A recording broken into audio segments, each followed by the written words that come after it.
Hello everyone, welcome to Daily English Pro, your place to improve English every single day. Stay focused, listen carefully, and try to repeat after what you hear. Let's get started. Hello, today's podcast is IELTS speaking topic on environment. It is fantastic to be here, and honestly, looking at the sheer volume of, student requests we get, this is the deep dive that we absolutely had to do. It feels inevitable, doesn't it? If you're a student preparing for IELTS, you can run, but you definitely can't hide from the environment topic. It's everywhere. It is ubiquitous, yeah. We see it in the news, on social media, but in the context of the IELTS exam, it's a juggernaut. It appears in the listening, the reading, the writing, and, well, notoriously, in the speaking test. And that is our specific mission today. We aren't here to, debate climate change policies or save the rainforests, though, that would be nice. Of course. We are here to save your exam score. We're taking this massive, overwhelming global issue and shrinking it down into a tactical toolkit for the exam. That is the goal. And there's a misconception we really need to clear up right at the start. Students often groan when they see the environment as a topic. They think it's boring, or they think they need to be a scientist to answer well.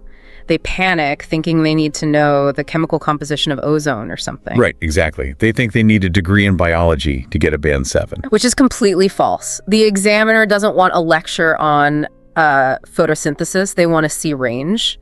The environment topic is actually a gift in a way. A gift? How so? Because it allows you to connect to everything else. Technology, government policy, economics, health, social responsibility. If you master the vocabulary for the environment, you are accidentally preparing yourself for 5 or 6 other topics at the same time. That is a high return on investment. Yeah. So, okay, let's look at the roadmap for this deep dive.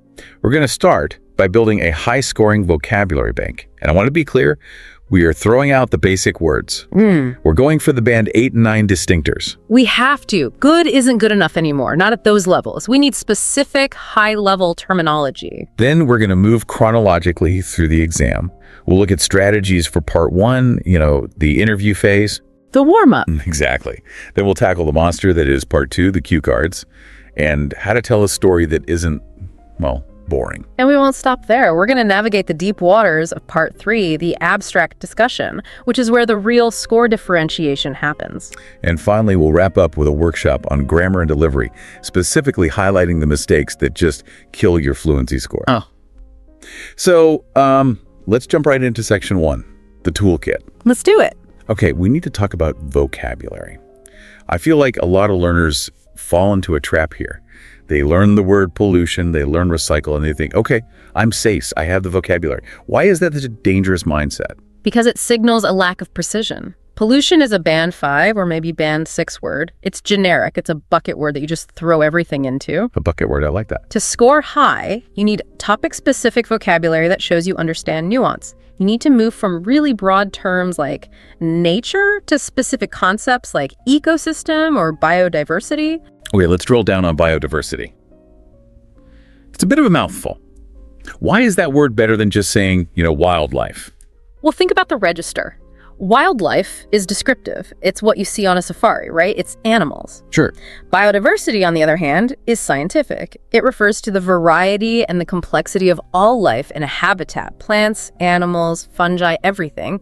So if you tell an examiner, this area is famous for its wildlife, that's fine. It's okay. It's okay. But if you say, this region is crucial for maintaining local biodiversity, you've just positioned yourself as a more academic speaker.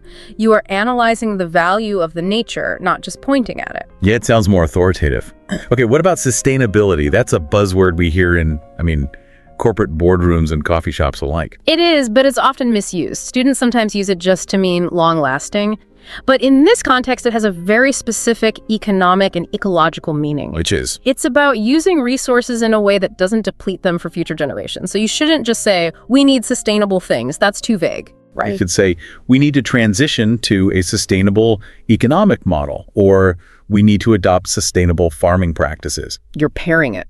That's a collocation, right? You're not just using the word on its own. That hits the nail on the head. And that brings us to, I think, the most important part of this toolkit. Single words are okay, but chunks of language collocations are what make you sound truly fluent. Why is that? Why are chunks so much better? Because native speakers don't build sentences word by word. It's too slow. It's too much mental effort.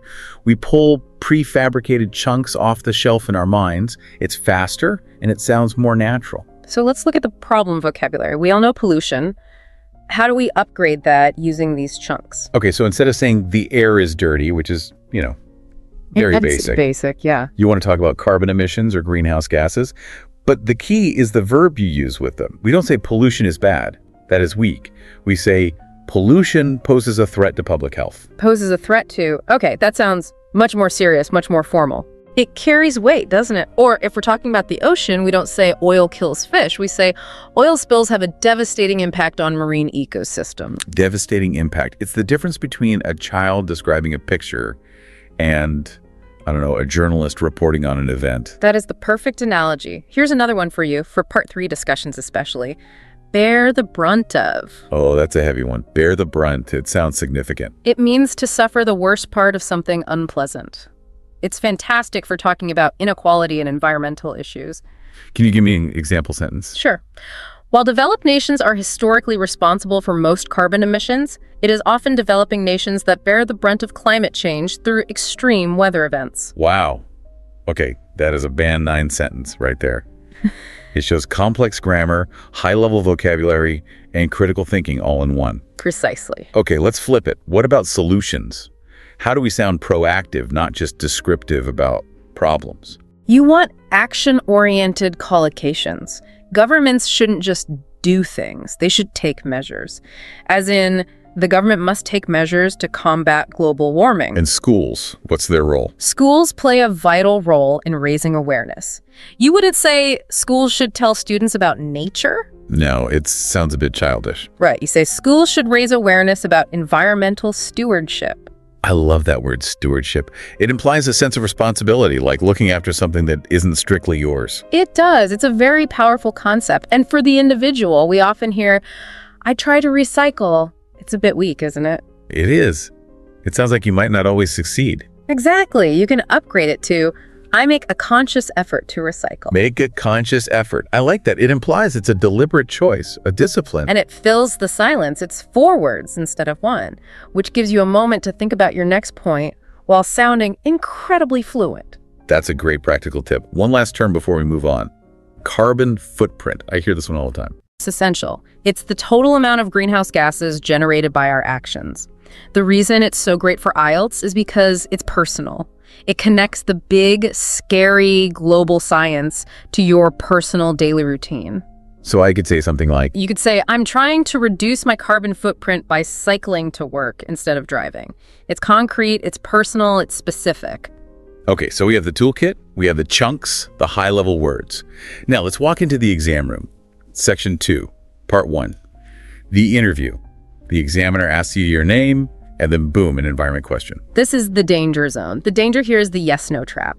These questions are usually simple on the surface. Do you recycle? Is it polluted where you live? Right. The trap is to answer too quickly and just stop, yes. And then there's that awful silence, but you also don't want to give a full-blown speech, right? It's just the warm-up. Correct. It's a game of ping pong. You want a certain rhythm. A good formula is direct answer plus reason plus detail result.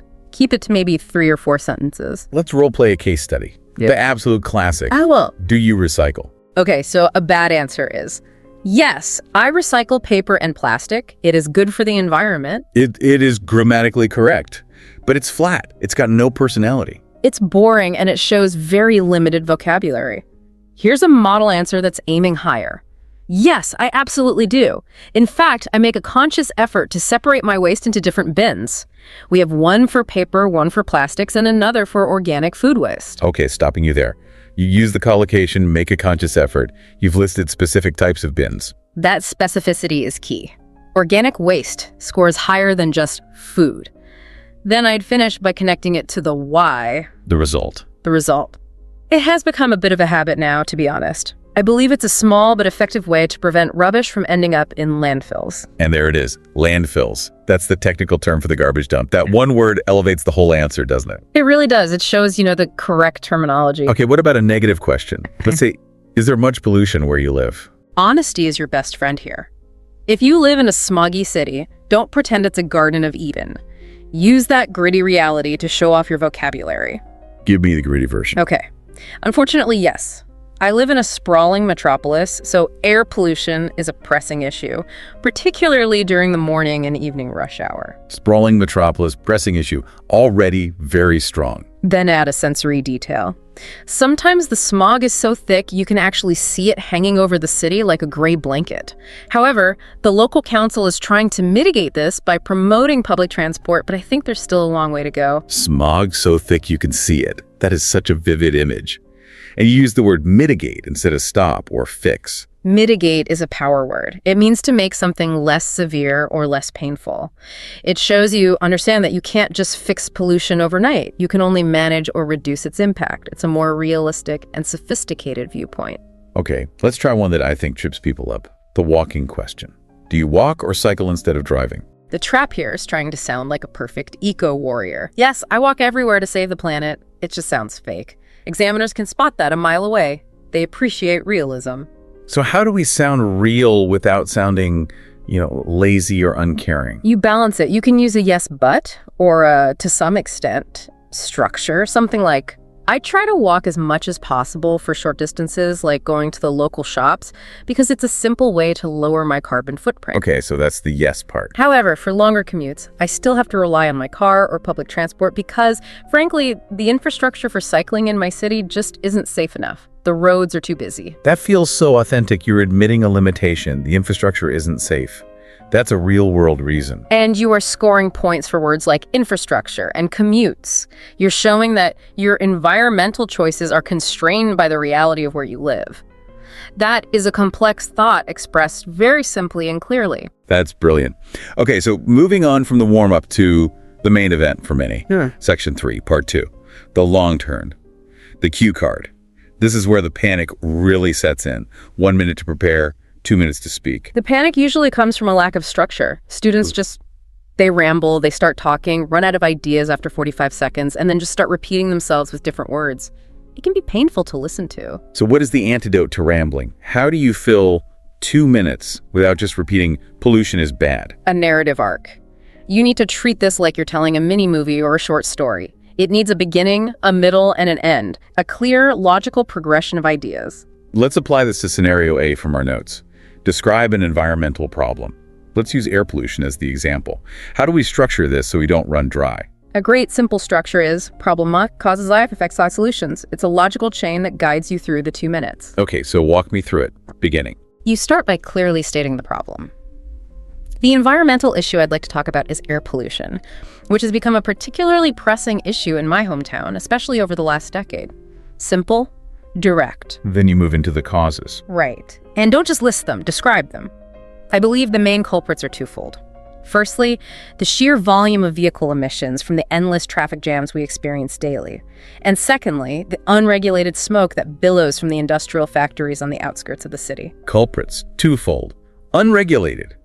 Great words. Yeah. Now the effects. How do you make that part engaging? You make it human. You connect it to people's lives. The consequences for public health are quite dire. Many residents, including my own grandmother, suffer from respiratory issues like asthma, which get worse in the winter. Beyond health, visibility often drops so much that it leads to traffic accidents, and it just generally reduces the quality of life. And the landing. The big finish. The solution. You can't just say the government should fix it. Yeah. You need to be more specific. I like to suggest a multi-pronged approach. Multi-pronged approach. I love that phrase. It sounds so professional. It means attacking the problem from different angles, right? That's the essence of it. To tackle this, I think we need a multi-pronged approach. The government must invest heavily in green public transport, like electric buses and a more efficient subway system, to get cars off the road. At the same time, they need to implement and enforce stricter regulations on factory emissions. That structure makes it almost impossible to run out of things to say. You just follow the chain. Problem, cause, effect, solution. It gives you a roadmap for your 1 minute preparation time. Okay, let's look at scenario B. This one feels more personal. Describe an eco-friendly habit. The example in the notes is using reusable bags. This one is tricky because, let's be honest, a shopping bag is boring. How do you possibly talk for 2 minutes about a bag? You can't just describe the bag. It is blue, it has handles, I put my groceries in it. You will bore the examiner to tears. For this kind of topic, you need a turning point story. You need to describe the moment why you started this habit. It adds a personal narrative element. The origin story of the eco-warrior. Exactly. So you could start like this. Well, I haven't always been so diligent about this, but I now make a conscious effort to use reusable shopping bags. The turning point for me was about 3 years ago when I watched a documentary about plastic pollution in the Pacific Ocean. Ah, now we have drama. We have a story. I saw these incredibly vivid images of sea turtles and dolphins tangled in plastic bags and nets, and it really struck a chord with me. It made the problem feel real and immediate, not just something I'd read about. Struck a chord. That's a beautiful idiom for an emotional connection. It's so much better than saying, it made me sad. Much better. Then you can describe the action, always carrying a cloth bag, refusing plastic straws. But you must end with the ripple effect, the broader impact. What do you mean by that? You acknowledge your own limitations, but point to a wider influence. I know my one bag won't save the world on its own, but I've noticed it has influenced my family. My younger sister, for instance, now uses a bamboo straw because she saw me doing it. It's about creating a collective shift in mindset, starting small. That is a great ending. It moves from a simple personal habit to the idea of collective impact and social change. Very sophisticated. It shows you can think beyond yourself. Let's do one more from the cue card section. Scenario D, an environmental event. Earth Hour. Right. This is the event where people all over the world switch off their lights for 1 hour to show support for the planet. This seems like a weak topic because, again, it's just 1 hour. A critic would say it doesn't actually save that much energy in the grand scheme of things. And that is exactly what you should say. That is the critical thinking bonus point you can earn here. So you critique the very topic you've been asked to describe. Yes, in a respectful way. It shows you're not just a passive describer of facts. Start by describing the event, what it is, but then pivot. Now, obviously, turning off the lights for 60 minutes is not going to solve the global energy crisis or halt climate change in its tracks. You're acknowledging the limitation up front. That shows confidence. Precisely. However, I believe the true value of Earth Hour is symbolic. It isn't about the kilowatts saved in that 1 hour. It's a powerful gesture of global unity that serves to raise awareness on an enormous scale. It sends a powerful message to policymakers and corporations that millions of ordinary people are concerned and want to see meaningful action. So the structure is description, acknowledging the critique, explaining the deeper meaning. That is a Band 9 structure. You aren't just a camera recording the event. You are an analyst interpreting its significance. It shows you can handle abstract concepts. Okay, we have survived the cue cards. We've navigated part 1 and part 2. Now we enter the deep end, section 4, part 3. The abstract discussion. This is where the training wheels come off. The examiner is going to push you with questions about society, the future, ethics. You absolutely cannot memorize answers here. You have to think on your feet. Let's tackle the first theme we have here. Apathy. The examiner might ask something like, why do you think some people don't seem to care about environmental issues? It is very tempting to just say, because they are lazy or selfish. But that's a surface-level, judgmental answer. We need to go deeper. We need to talk about factors like immediacy and economics. Okay, explain the immediacy argument. What does that mean? Well, for many people, particularly in developed countries, climate change is an abstract concept. It's numbers on a screen or a scientist talking on the news. It doesn't directly affect their daily life yet. I see. If you have air conditioning to deal with heat waves and your supermarket shelves are always full, the crisis can feel very distant. It lacks that sense of immediate personal threat that motivates action. And the economic argument. This is where we can show a bit of empathy, I suppose. Certainly. It's crucial to show you can see things from different perspectives. If you are struggling to pay your rent or feed your children this week, worrying about your carbon footprint or the ice caps melting in 2050 feels like a luxury. Survival takes priority. Exactly. A great answer would be something like, I think economic pressure plays a huge role. For families living paycheck to paycheck, immediate survival naturally takes precedence over long-term environmental concerns. It's not that they don't care, but they have more pressing problems to deal with. Precedence. Takes precedence over. That is a fantastic phrase. It means it is more important. So much better than just saying, it's more important. It shows you understand the very real and complex human condition behind the issue. Let's move to theme number 2, responsibility. This is the classic cage match, government versus individual. Who is more responsible for protecting the environment? The trap is to pick one side. It's all the government's fault. Or It's all up to us as individuals. The sophisticated answer is always the balanced view. It's a shared burden, not an either a problem. Right. A good approach is to define the distinct roles each plays. The government's role is to provide the large-scale framework. They can create laws, invest in public infrastructure like renewable energy grids, and sign international treaties like the Paris Agreement. Things an individual can't do. I can't build a wind farm in my backyard. Exactly. But on the other hand, the government can't be in every person's kitchen to make sure they're recycling their plastic bottles. Sure. That's the individual's role. Individuals drive the market through consumer behavior. If we collectively stop buying products with excessive plastic packaging, companies will be forced to change. So the ideal answer shows this interplay. So you could say something like, I believe it's a symbiotic relationship. The government must set the rules of the game and provide the necessary infrastructure, but it is individual actions and consumer choices that ultimately drive the market and create demand for greener products and services. symbiotic relationship, another brilliant phrase. It shows they depend on each other. It moves beyond blame and towards a more holistic solution. That brings us to the biggest debate of all, the one that underpins so much of this. Economic growth versus the environment. Can we have both? Or must we choose? This is a very, very common Part 3 question. They'll phrase it in different ways, like, is it necessary to damage the environment to achieve economic progress? And how do you handle this? It feels like a real trap. You have to challenge the premise of the question. You reject the idea that it's a binary choice, that it's one or the other. You can argue that, in the long run, environmental destruction is actually incredibly expensive. Expensive how? In what way? Well, think about the huge healthcare costs from treating respiratory diseases caused by air pollution. Think about the billions of dollars it costs to rebuild cities after floods and hurricanes, which are becoming more frequent due to climate change.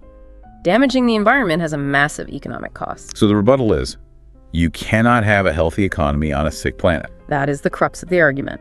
And then you introduce the synthesis, the solution, the concept of sustainable development. You can mention the green economy. Okay, what do you mean by that? You point out that protecting the environment can actually create jobs. The renewable energy sector creates jobs for engineers and technicians. Ecotourism generates huge revenue for local communities. You can even give examples of countries like Costa Rica or Denmark, which have very strong economies and some of the world's strongest environmental protections. So you're arguing that they are not mutually exclusive. In fact, they can be mutually reinforcing. That is the winning argument. It shows you are not just an idealist shouting, "Save the trees," but a pragmatist who understands how the modern world works. Let's touch on one last theme for Part 3. Technology.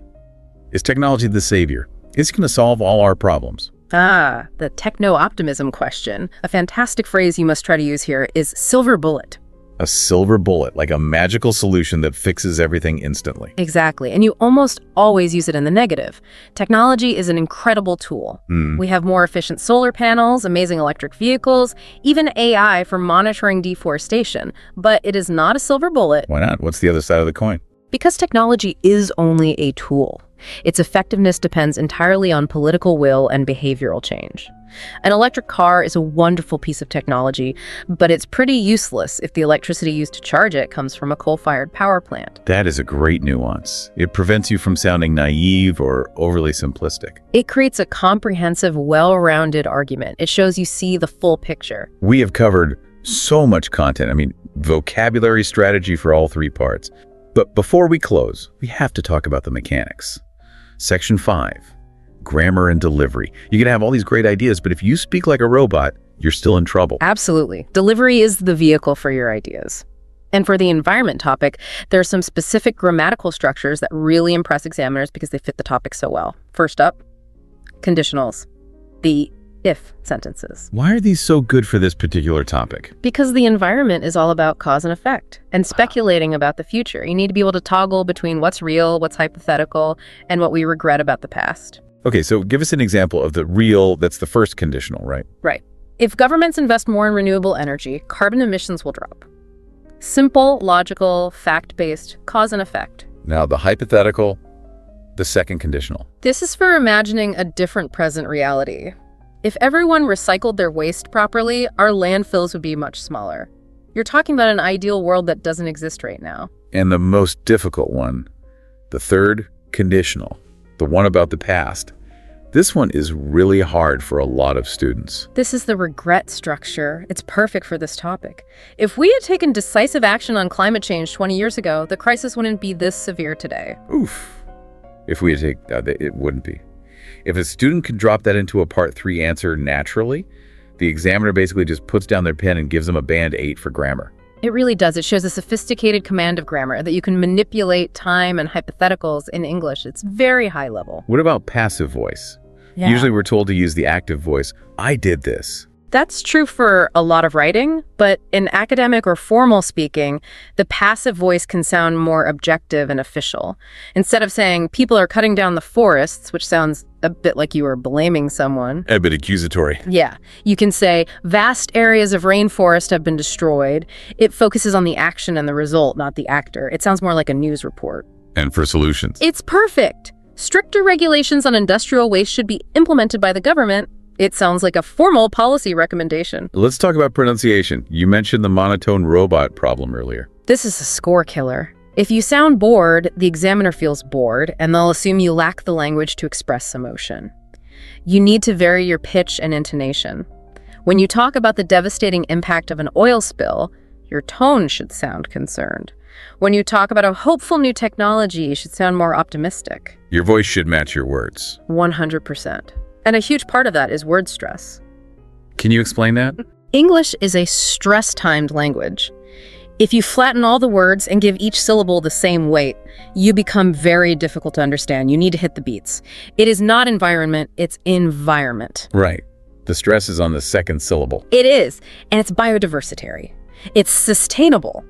Practicing the stress patterns of these key topic words is a quick way to massively improve your clarity. I see students say environment all flat, and it doesn't land right. And it sounds robotic. On Fire Amendment, the rhythm matters just as much as the individual sounds. Finally, what is the one biggest mistake to avoid? The one thing that could ruin everything we've just discussed today? Memorization. Really? Even after we've given them all these model answers and phrases? Especially then. Do not, under any circumstances, memorize these scripts word for word. Examiners are trained professionals. They can spot a memorized script in seconds. How can they tell? The student's speed suddenly changes. Their intonation goes completely flat. Their eyes glaze over as they try to recall the exact sentence from their notebook. It's painfully obvious. So how should people use this deep dive then? What's the right way? You internalize the concepts and the vocabulary chunks, learn the phrase, bear the brunt of, but don't memorize the whole paragraph it was in. Use the problem, cause, effect, solution structure as a mental framework, but fill it with your own ideas and examples in the moment. So, think globally, speak personally. That is the perfect mantra. Mix the big facts and the formal vocabulary with your own life experiences, your personal recycling habits, your walk to the supermarket, your emotional reaction to a documentary you watched. That authenticity is what connects you to the examiner as a human being. And that is what gets you the score. At the end of the day, that's what it's all about. Well, we have unpacked a massive amount of material today, from biodiversity and carbon footprints to narrative arcs and conditional regrets. We certainly have. And frankly, if you can talk about the environment confidently, you can talk about almost anything. It's the ultimate training ground for IELTS speaking. We hope you feel ready to walk into that exam room and tackle any question they throw at you about our planet. You have the toolkit now. You've absolutely got this. Just breathe, watch your collocations, and remember to tell your own story. Like, share, and subscribe to this YouTube channel. Thanks for listening, and good luck with your prep. Goodbye, everyone. Good luck.